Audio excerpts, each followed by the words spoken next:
Human rights is, geez, that's a good question. Human rights. Oh, that's a tough one. Wow. I don't even know how to give that a definition. I would probably have to do a little bit of homework or something. Any right that I think just as a normal, human, any... The rights that humans have? That's a very large debate. Mezclar que too mange ting. Tú le puedes preguntar a 20 personas y te van a dar 20 diferentes opiniones. Non saprei, è una domanda complicatissima. Guess we just take them for granted that they're there, but we don't even consider what they are.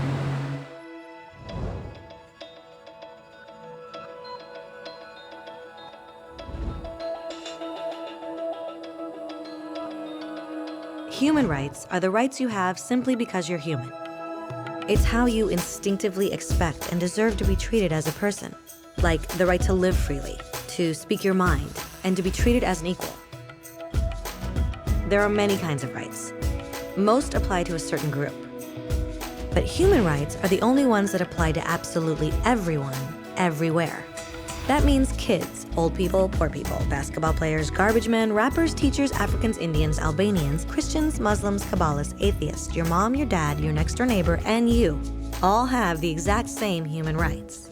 In other words, they're universal. But the question remains, what are they? Name the human rights? What the human rights are? The right to live. Equality between all peoples. Right to religion, the right to... Is there supposed to be a list somewhere I should be aware of? According to the United Nations, there are a total of 30 human rights, which are usually lumped together and called simply human rights. They're all listed out in the Universal Declaration of Human Rights, which is the world's most widely accepted document on the subject. But it was a long time in coming. At first, there were no human rights. If you were in with the right crowd, you were safe. If you weren't, well, you weren't. But then a guy named Cyrus the Great decided to change all that. After conquering Babylon, he did something completely revolutionary. He announced that all slaves were free to go. He also said people had the freedom to choose their religion, no matter what crowd they were a part of. They documented his words on a clay tablet known as the Cyrus Cylinder. And just like that, human rights were born. The idea spread quickly to Greece, to India, and eventually to Rome. They noticed that people naturally followed certain laws, even if they weren't told to. They called this natural law, but it kept getting trampled on by those in power. Not until 1,000 years later in England did they finally get a king to agree that no one can overrule the rights of the people, not even a king. People's rights were finally recognized, and they were now safe from those in power. Kind of. It still took a bunch of British rebels declaring their independence before the king got the point that all men are created equal. Which isn't to say he liked the idea, but he couldn't stop them, and America was born. The French immediately followed with their own revolution for their own rights. Their list was even longer, and they insisted that these rights weren't just made up. They were natural.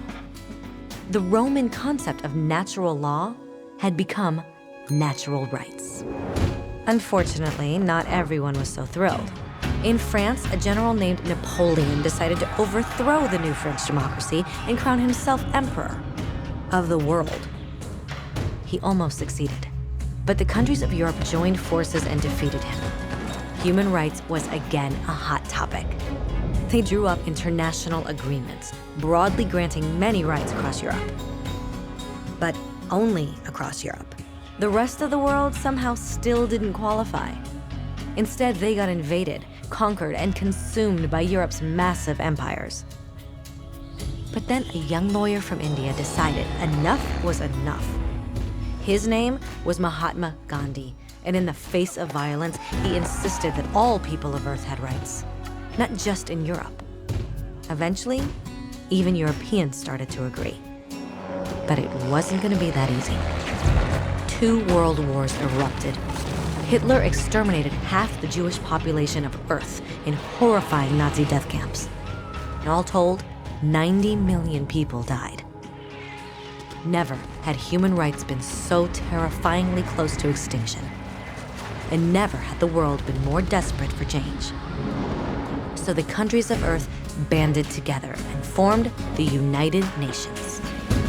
Their basic purpose was to reaffirm faith in fundamental human rights, in the dignity and worth of the human person. But what were human rights? Were they the proclamations of Cyrus, the natural laws of Rome, the declarations of France? Everyone seemed to have a slightly different idea of what human rights should be.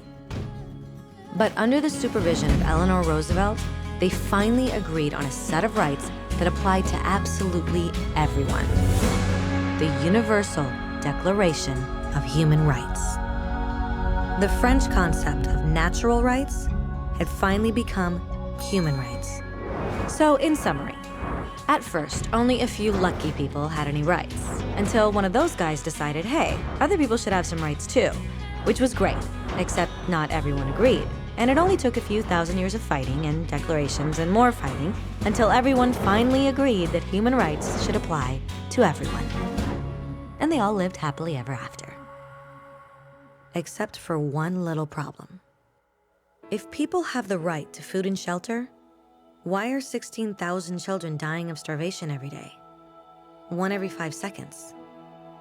If people have freedom of speech, why are thousands in prison for speaking their minds? If people have the right to education, why are over 1 billion adults unable to read? If slavery has truly been abolished, why are 27 million people still enslaved today? More than twice as many as in 1800. The fact is, when it was signed, the Universal Declaration of Human Rights did not have the force of law. It was optional. And despite many more documents, conventions, treaties, and laws, it's still little more than words on a page. So the question is, who will make those words a reality? I have a dream today. When Dr. King marched for racial equality, he was marching for rights that had been guaranteed by the United Nations for almost 2 decades. But still, he marched.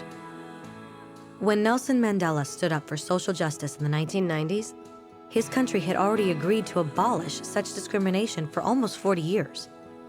But still, he fought. Those who fight today against torture, poverty, and discrimination are not giants or superheroes. They're people. Kids, mothers, fathers, teachers. Free-thinking individuals who refuse to be silent. Who realize that human rights are not a history lesson. They're not words on a page. They're not speeches or commercials or PR campaigns. They are the choices we make every day as human beings. They are the responsibility we all share to respect each other, to help each other, and to protect those in need.